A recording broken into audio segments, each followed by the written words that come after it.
राज्यामध्ये वाढणारी उन्हाची काहिली आणि भीषण दुष्काळ यामुळे केवळ नागरिकच नाही तर जनावरही त्रासलेले आहेत।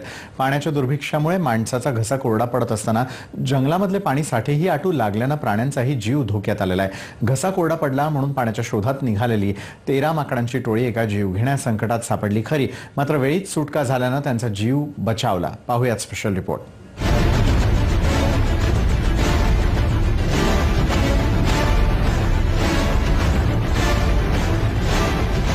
वाशिम जिल्ह्याच्या मागे लागलेलं दुष्काळाचं दुष्टचक्र यंदाही कायम आहे।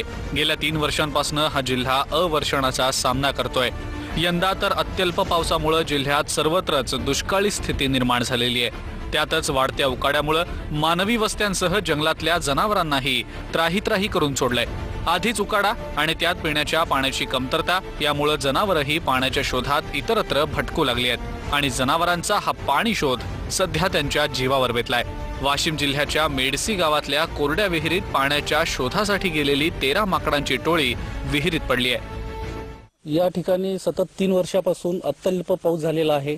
शेतकरी सुद्धा दुष्काळाने होरपळत आहे। अशा प्रसंगी मेळशी येथील धरण सुद्धा आटलेलं आहे आणि गावगावामध्ये दुष्काळी परिस्थिती निर्माण झालेली आहे आणि या जंगल एरियामध्ये जे वन्य प्राणी आहेत त्यांचा फार मोठा पिण्याच्या पाण्याचा प्रश्न निर्माण झालेला आहे।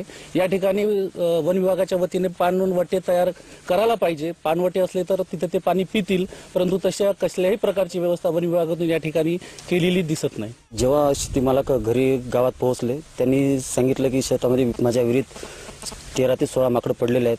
त्यावेळेस आम्हाला सर्वांना गावात माहीत झालं। त्याच्यामध्ये झाडाच्या फांद्या वगैरे टाकल्या आणि त्याच्यानंतर दोरी वगैरे बांधलेली होती।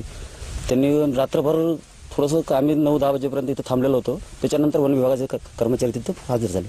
माकडं विहिरीत पडल्याची घटना कळताच ग्रामस्थांनी तातडीनं वन विभागाला पाचारण केलं। अखेर वन विभागानं तासनतास केलेल्या शर्थीच्या प्रयत्नांना यश आलं आणि सर्व माकडांची सुखरूप सुटका झाली।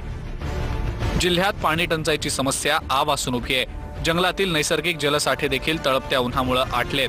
त्यामुळेच जनावरं आपला जीव धोक्यात घालून पाण्याच्या शोधात वणवण भटकतायत। या घटनेनंतर वन विभागानं जंगलातच जनावरांकरता पिण्याच्या पाण्याची सोय करावी अशी मागणी जोर धरू लागली आहे। विठ्ठल देशमुख, TV9 मराठी, वाशिम।